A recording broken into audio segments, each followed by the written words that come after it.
രാഹുലിനുള്ള കുരുക്ക് അഴിയാക്കുരുക്കാവുകയാണ്. ഉപ്പു തിന്നവൻ വെള്ളം കുടിക്കാതെ പറ്റില്ലല്ലോ. രാഹുലിനെതിരെ ആരോപണം ഉന്നയിച്ച പെൺകുട്ടികൾ ക്രൈംബ്രാഞ്ചിന് മൊഴി നൽകാൻ തയ്യാറായേക്കുമെന്നാണ് സൂചന. രാഹുലിൽ നിന്ന് ദുരനുഭവം നേരിട്ടവരിൽ നിന്ന് ആ ഉറപ്പ് ലഭിച്ചതിനെ തുടർന്നാണ് ക്രൈംബ്രാഞ്ച് കേസ് രജിസ്റ്റർ ചെയ്തത് എന്നും സൂചനയുണ്ട്.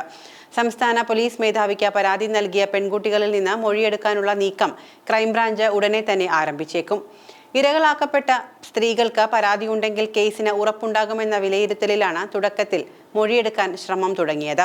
സ്ത്രീകൾ ആരും പരാതി നൽകാൻ മുന്നോട്ട് വരാത്ത പക്ഷം മൊഴിയെടുപ്പിന് ശേഷം രാഹുൽ മാങ്കൂട്ടത്തിനെ ചോദ്യം ചെയ്യാൻ വിളിപ്പിക്കാനും ക്രൈംബ്രാഞ്ച് തയ്യാറെടുക്കുന്നുണ്ട്.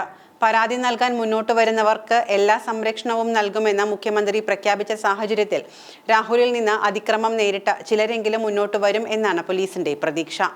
പരാതി ഉന്നയിച്ച് മുന്നോട്ട് വരുന്നവർക്ക് വിശ്വാസം പകരുന്നതായിരുന്നു മുഖ്യമന്ത്രിയുടെ ഈ പ്രതികരണം. സംസ്ഥാന പോലീസ് മേധാവിയുടെ നിർദ്ദേശപ്രകാരമാണ് ക്രൈംബ്രാഞ്ച് കേസ് രജിസ്റ്റർ ചെയ്തത്. മുഖ്യമന്ത്രിയുടെ പത്രസമ്മേളനത്തിലെ പ്രതികരണങ്ങൾക്ക് തൊട്ടുപിന്നാലെയാണ് രാഹുലിനെതിരെ ക്രൈംബ്രാഞ്ച് കേസ് രജിസ്റ്റർ ചെയ്തത്.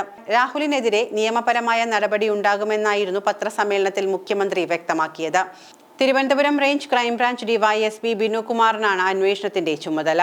പരാതി നൽകാൻ ആരെങ്കിലും വരുമോ എന്ന് കാത്തിരുന്ന ശേഷം അറസ്റ്റ് പോലുള്ള നടപടികളിലേക്ക് കടന്നാൽ മതിയെന്നാണ് ക്രൈംബ്രാഞ്ചിന്റെ ധാരണ.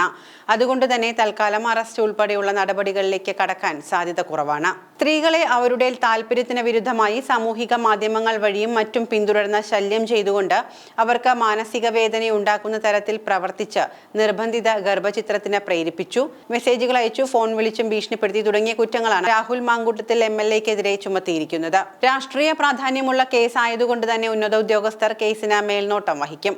രാഹുൽ മാങ്കൂട്ടത്തിലിന് എതിരെ സംസ്ഥാനത്തിന്റെ വിവിധ ഭാഗങ്ങളിൽ നിന്നായി ഇതുവരെ 19 പരാതികൾ ലഭിച്ചിട്ടുണ്ട്.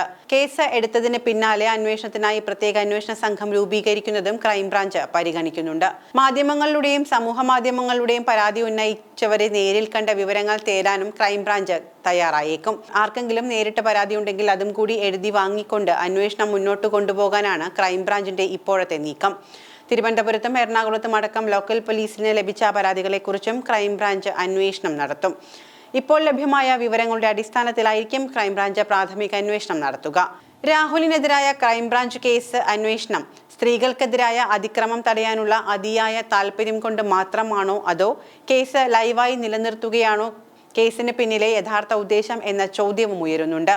അന്വേഷണ വിവരങ്ങൾ കൃത്യമായ ഇടവേളകളിൽ മാധ്യമങ്ങളിൽ എത്തിച്ച് വിഷയം സജീവമാക്കി നിലനിർത്താനാകും എന്ന പ്രത്യേകതയുള്ള കേസായതുകൊണ്ട് തന്നെ ഇത്തരം ചോദ്യങ്ങൾ ഉണ്ടാവുക സ്വാഭാവികം മാത്രം.